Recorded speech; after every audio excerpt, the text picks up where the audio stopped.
이렇게 살고 싶진 않다라는 생각이 들더라고요. 안 좋은 선택을 하다가 갑자기 그런 생각이 또 들더라고요. 태어나서부터 나의 기억 속에는 뭐 사랑받았던 기억도 없고 행복했던 기억도 없는데 죽으려고 하니 조금 억울한 감정도 있었고 내 스스로를 좀 불쌍하게 여겼었던 것 같아요. 그래서 다시 한번 목숨 걸어보자 해서 13살에 재탈북을 하게 됐어요.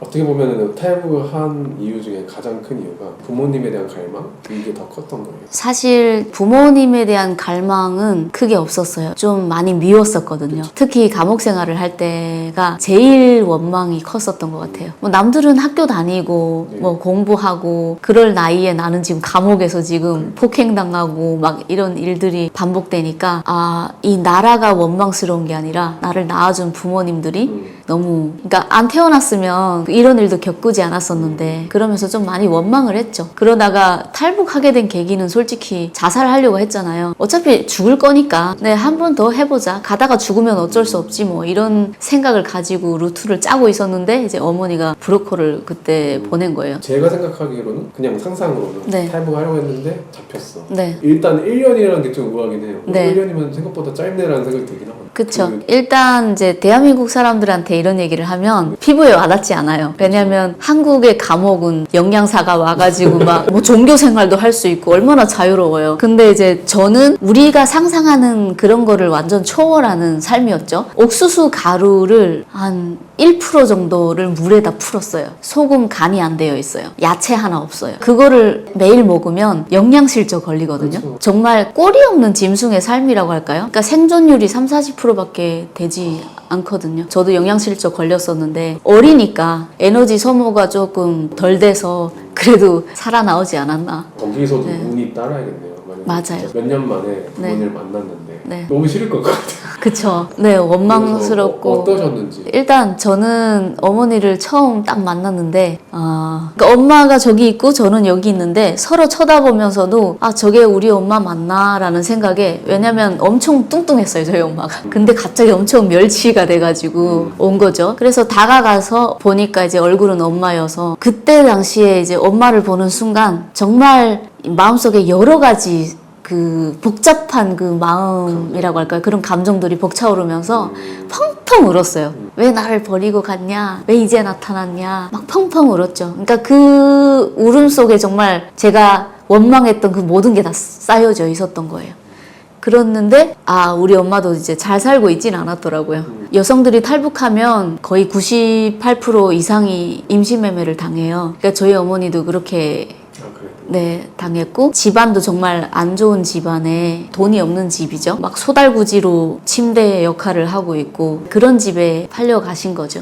그때 또 이해가 되더라고요. 엄마도 잘 살고 있진 않았구나. 제가 그 집에 얹혀 살기에는 민폐가 될 것 같고 해서 그냥 나왔어요. 거기서 시내를 이렇게 쭉 한 바퀴 돌았죠. 이제 뭘 해야 되나 하고 말도 안 되고 그런 상황에서 헤어숍이 돌아가는 거 있잖아요. 뱅글뱅글. 그걸 딱 보면서 너무 이쁜 거예요. 그래서 들어갔어요. 그래 가가지고 먹여주고 재워만 달라. 일을 해주겠다라고 얘기를 하니까 그러니까 오케이 해가지고 그때부터 헤어숍에서 바닥 쓸고 자고 거기서 먹고 일을 하면서 살게 됐죠. 그러면은 북한에만 있다가 네. 처음으로 이제 타북 네, 했는데 그쵸. 어땠어요? 제가 한 번 탈북하다 잡히다 보니까 그 자꾸 잡혀가는 꿈을 거의 1년 넘게 꿨던 것 같아요. 경찰만 보면 좀 무섭고 그러니까 그런 두려움도 있고 또 한편으로는 편한 게 나를 알아보는 사람도 없고 내가 하고 싶은 대로 움직일 수 있고 그런 것들이 좀 너무 좋았죠. 중국에 그럼 몇 년이나? 12년 살았어요. 한국에 오기 전에 이미지는 어떠셨어요? 일단 제가 중국에서 살 때 말이 안 되잖아요. 그러다 보니까 물어봐요. 어디 사람이냐? 그러면 한국 사람입니다. 이래요. 그러면은 완전 대우가 좋아지는 거예요. 그러니까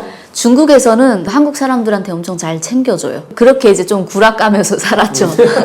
취직도 그거 덕분에 또 취직도 또 좋은 곳에 하게 되었고 주변에 친구들도 또 모여들기 시작했고. 북한 사람이라는 걸 약간 숨긴 거예요? 그쵸. 제가 감옥에 갔을 때도 느낀 건데 나 이외에는 누구도 믿지 말자. 목숨이 걸린 일이니까 절대 제 이야기를 해본 적이 없어요. 그래서 그때 친구들은 다 제가 한국 사람인 줄 알고 제가 지금 한국에 왔는데도 그냥 아 쟤는 집에 갔구나 이렇게 알고 있죠. 그리고 그때 당시에 한국에 대한 이미지는 사람들이 한국 사람이라 하면 잘 챙겨주니까 저도 한국에 대한 이미지가 엄청 좋았죠. 북한에 계셨을 때의 한국에 대한 이미지와 그 천지 차이죠. 남조선이라고 하면 미국의 식민지라고 생각을 하고 있었고 사람 사는 곳이 아닌 것 같은 그런 생각이 제일 컸었어요. 한국에 와야겠다는 거는 이제 어머니가 컸던 거예요. 그냥 100% 어머니 때문이었어요. 어머니가 어느 날 한국으로 가겠다고 연락이 온 거예요. 근데 저는 잘 살고 있으니까 굳이 갈 필요 없다라고 생각이 들어서 어머니 먼저 가세요 이렇게 하고 저는 안 갔어요. 왜냐면 제가 나중에 좀 잘 살기 시작했거든요. 중국의 일반인들보다는 좀 잘 살았어요. 그랬는데 엄마가 출발하고 나서부터 연락이 안 되는 거예요. 하루 이틀 지나고 한 달, 두 달 지나고 계속 연락이 안 되는 거예요. 그래서 북송 당하지 않았나? 아니면 혹시 산골에 임시매매 당해서 어디 팔려가지 않았나? 뭐 장기매매 당하지 않았나? 이런 많은 사람들이 겪는 그런 거를 자꾸 떠올리게 되더라고요. 그래서 내 눈으로 확인해야 되겠다. 엄마가 실제로 한국에 갔는지. 근데 저는 그때 당시에 중국인 신분이 있었어요. 그래서 비행기 표를 바로 떼서 한국으로 넘어왔죠. 그리고 제주도로 도착해서 경찰서 들어가서 사람 찾으러 왔습니다. 저는 조선에서 왔습니다. 이렇게. 여기는 조선이라고 안 하잖아요. 그렇게 얘기를 하니까 이제 바로 전화를 걸어서 국정원 요원들이 오셔서 바로 국정원으로 들어가게 됐어요. 근데 심지어 국적이 중국인 국적이었는데도 거기를 가야 되는 거예요? 네, 그렇죠. 일단 북한에서 왔다는 걸 고백하는 순간 보호 대상이 되기 때문에 어쩔 수 없이 국정원에 도착을 했는데 엄마가 거기 있는 거예요. 엄마가 거기 있는 거예요. 그래서 연락이 안 된 거구나? 네, 이게 태국, 라오스에 걸치면서 핸드폰이 있으면 위험하다고 다 꺼놓고 있었던 거예요. 그리고 이제 태국 감옥에 또 몇 개월 있어야 된단 말이에요. 그러다 보니까 엄마가 국정원에 도착하고 제가 이제 바로 도착한 거죠. 그러니까 그렇게 심각할 줄은 몰랐어요. 왜냐면 산을 몇 개 타고 하는데 국정원에 가니까 사람들이 발톱이 다 빠진 거예요. 새까맣게 죽어서. 그렇게 험난한 길이었던 거죠. 또 다른 탈북이죠, 거기 또. 어머니가 그렇게 고생하면서 떠난 가장 큰 이유가 한국이 좀 더 안전할 거라고 생각을 했겠네요. 그렇죠. 2009년도에 대사관에다 전화를 했어요. 제가 우리가 조선에서 왔는데 한국으로 가고 싶다라고 전화를 했더니 여기까지 와야 된다는 거예요. 직접 재판을 걸쳐서 만약에 중국이 이기면 다시 북한으로 북송이 되고 한국이 이기면 한국으로 올 수 있다. 너무 도박인데? 그쵸. 근데 그거를 다 도청을 한단 말이에요. 그러다 보니까 안 되겠다 해서 일단 포기를 하고 살았죠. 그랬는데 일단 한국에 오면은 국민으로 인정을 해주고 인권이 있기 때문에 또 내 생명을 좀 존중해주는 그런 나라죠. 중국에서 나름 잘 나가다가 한국에 오게 된 거잖아요. 그쵸. 한국에 딱 오니까 유치원 졸업생으로 제가 그러니까 할 수 있는 게 아무것도 없는 거예요. 그냥 하늘이 무너지는 거죠. 내가 이제부터 또 다시 바닥으로 시작해야 되나 이런. 약간 괜히 왔다는 생각도 했을 것 같아요, 처음에는. 그랬죠. 그럼 국적이 다시 어떻게 되는 거예요? 국적이 대한민국 국적으로 그 중국 거는 포기를 해야 된다고. 한국에 있으려면? 네. 그러니까 지금은 너무 감사해요. 근데 그때는 좀 원망스러웠죠. 왜 가져갔지? 이러면서. 지금은 왜 감사해요? 지금은 감사하죠. 왜냐면 지금은 제가 되게 좀 만족하고 살고 있어요. 그때 한국에 딱 나와서 초등학교, 중학교, 고등학교를 검정고시로 봤어요. 다이렉트로 1년 반 안에 끝냈어요. 그리고 대학교 들어가고 다양한 또 활동도 할 수 있게 되었고 중국에서 있었던 삶보다 지금의 삶이 더 좋아요. 그리고 또 대한민국 국민이잖아요, 이제는. 그러다 보니까 이제 난 떳떳하게 불화 안 까도 대한민국 국민이 되었고 한국이라는 나라가 어쨌든 새로운 나라잖아요. 네. 어땠는지 좀 궁금해요. 일단 우리가 이제 분단된 지 내년이면 80년이 되는데 같은 민족이라고 하지만 말을 이상하게 하는 거예요. 성격도 너무 다르고 문화적인 차이가 정말 컸어요. 외래어를 너무 많이 쓰는 거예요. 브레이지어 이런 거는 외래어잖아요 또. 근데 북한에선 더싸게 뭐 이런 식으로 얘기를 해요. 뭐는 같고 뭐는 틀린지를 아예 구분이 안 되겠네요. 그렇죠. 제일 힘들었던 것은 이제 사람 관계 이런 것들도 힘들었어요. 일단은 되게 직설 직설적이에요, 북한은. 한국 사람들은 뺑뺑뺑 돌아서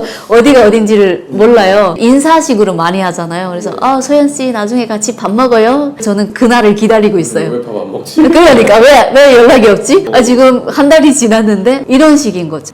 이 한국 사람들이 안 되겠네. 뭐. 역시 남조선들 거짓말쟁이.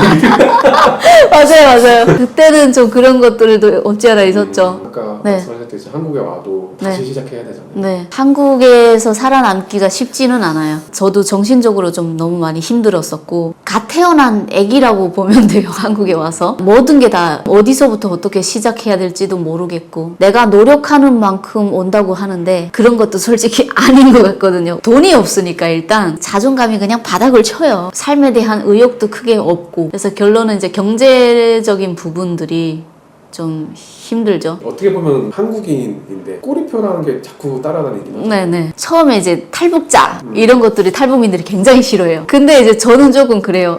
탈북을 했으니까 탈북자지. 네, 있는 그대로 받아들이고 탈북민이라는 걸 숨기지는 않아요. 오히려 더 열심히 살고 세금 더 많이 내고 그렇게 생각하는데 많은 분들이 또 오시면서 상처받으신 분들이 많다 보니까 편견이라는 게 스스로 가지고 있어요. 누가 뭐라고 하지 않아도 내 탈북민인 거 알아보지 않을까 뭐 이런 걱정부터 시작해서 누가 뭐 나한테 욕을 했어요. 그러면 내가 탈북민이어서 나한테 함부로 하나 뭐 이런. 스스로 자격지심이 맞아요. 또 네. 그런 것도 있잖아요. 북한과의 관계가 더 안 좋아졌다. 네. 이럴 때는 눈치가 보일 것 같아요. 눈치 보여요. 대북 방송 하잖아요. 네네. 북한에서도 막 귀신 소리 이런 거 들려줘요. 그때가 좀 뭐라고 할까?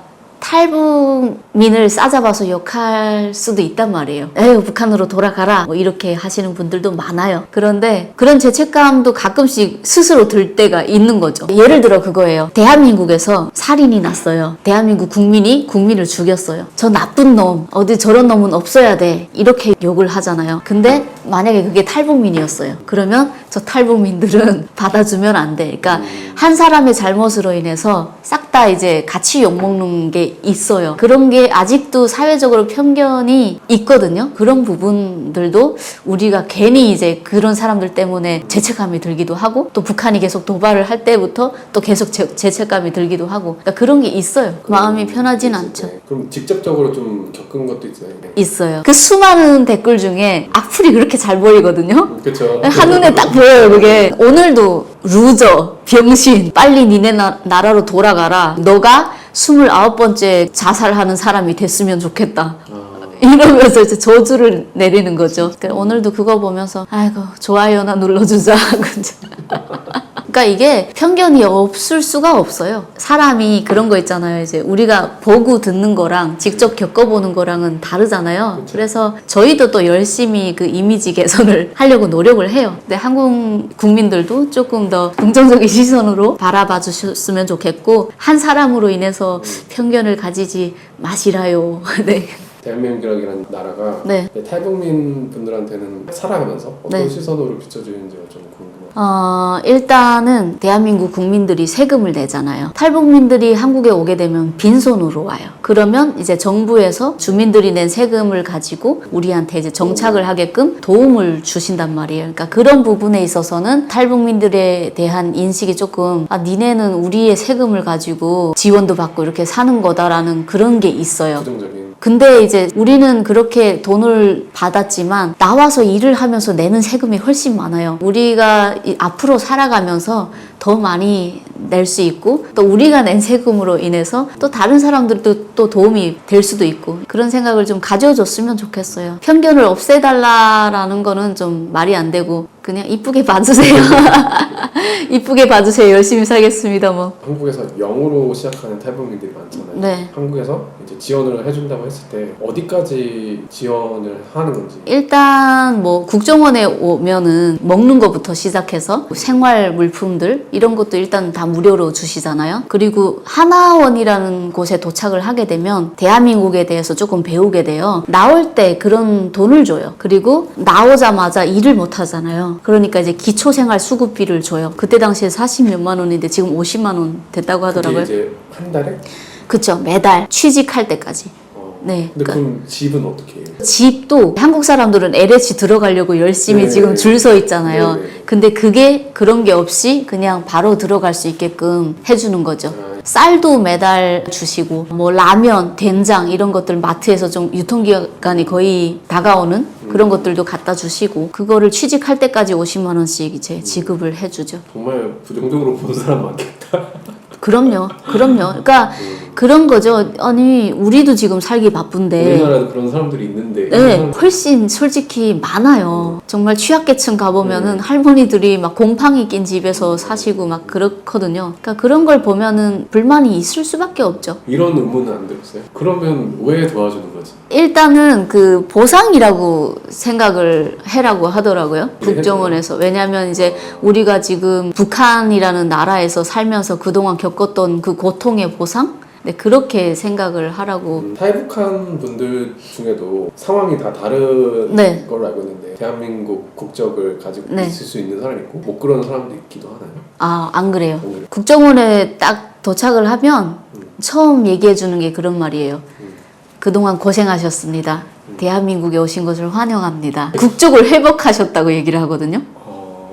그러니까 너는 이미 대한민국 국민이었어. 그냥 국적을 회복했다고 이렇게 얘기를 해줘요. 그러니까 너무 감사한 그거 거죠. 들었을 때 뭔가 네. 막 눈이 새빨개지고. 진짜 그쵸. 계속 적이고 막 이렇게만 배웠다가 그렇죠. 왔는데 네. 보듬어준 느낌. 맞아요. 따뜻함도 있었죠. 뭔가 뭉클하네요. 네, 맞아요. 국정은 왜 이렇게 이미지가 네. 굉장히 따뜻한 말을 많이 해주네요. 맞아요. 그렇게 생각을 하게끔 해주시고, 네. 앞으로 한국에서 살아가기가 힘든 부분도 있기 때문에 네. 미리 보상해 주는 것 같기도 하고. 네, 그러니까 한국에서 감사함도 많고 그리고 또 의료가 한국에서는 정말 좋잖아요. 북한에서 앓지 못한 병을 앓다가도 한국에 오면 바로 치료가 되고 정말 천국이죠. 네, 천국이에요. 솔직히 여기서 아무리 힘들다고 해도 북한처럼 굶어 죽을 일은 없잖아요. 처음에는 뭐 가진 게 없지만 신분증을 받고 대한민국 국민으로서 살 수 있다는 게 많이 안정이 되고 또 여권을 주잖아요. 네. 근데 193개국을 우리가 그냥 무비자로 갈 수 있단 말이에요. 그러니까 그런 걸 보면서도 또 뭉클하기도 하고 정말 천지 차이라고 계속 말을 하는 게 북한에서 태어날 때는 내가 자유롭게 말할 수 있는 입이 있어요. 자유롭게 볼 수 있는 눈도 가지고 태어났고 자유롭게 걸을 수 있는 다리도 가지고 태어났어요. 근데 정해진 것만 봐야 되고 정해진 곳만 가야 되고 정해진 말만 해야 되는 근데 대한민국은 모든 게 다 자유롭잖아요. 그러니까 인간으로서의 그 대접이라고 할까요? 그러니까 탈북민 분들을 대한민국에서 이제 정의를 한다면 뭐라고 정의를 하면 일단은 탈북민은 먼저 온 통일이 아닐까. 통일이 앞으로 만약에 된다고 해도 이런 편견은 없을 수가 없다고 생각해요. 그래서 탈북민들은 먼저 온 통일 그리고 앞으로의 미래의 통일이 됐을 때 우리가 또 대한민국을 알리는 역할을 할 수 있는 그런 사람들이라고 생각해요. 어떻게 보면 대한민국의 미래를 위해 투자하는 거네요. 맞아요. 우리가 뭐 그냥 한국으로 온 게 아니라 정말 목숨을 걸고 왔잖아요. 목숨을 걸고 우리는 나라를 선택을 했어요. 그러다 보니까 솔직히 그 소중함은 누구보다 잘 알고 우리가 숨 쉴 때 공기가 소중하다는 걸 모르잖아요. 또 오시면서 많이들 북송당하고 두만강 건너면서 많이들 죽어요. 그냥 그런 사람들을 생각하면서 우리는 정말 행운하구나. 운이 참 좋았다. 오늘 그냥 아무렇지 않게 지내는 하루가 그 사람들한테는 갈망했던 하루일 수도 있잖아요. 그러니까 그런 부분들도 좀, 네.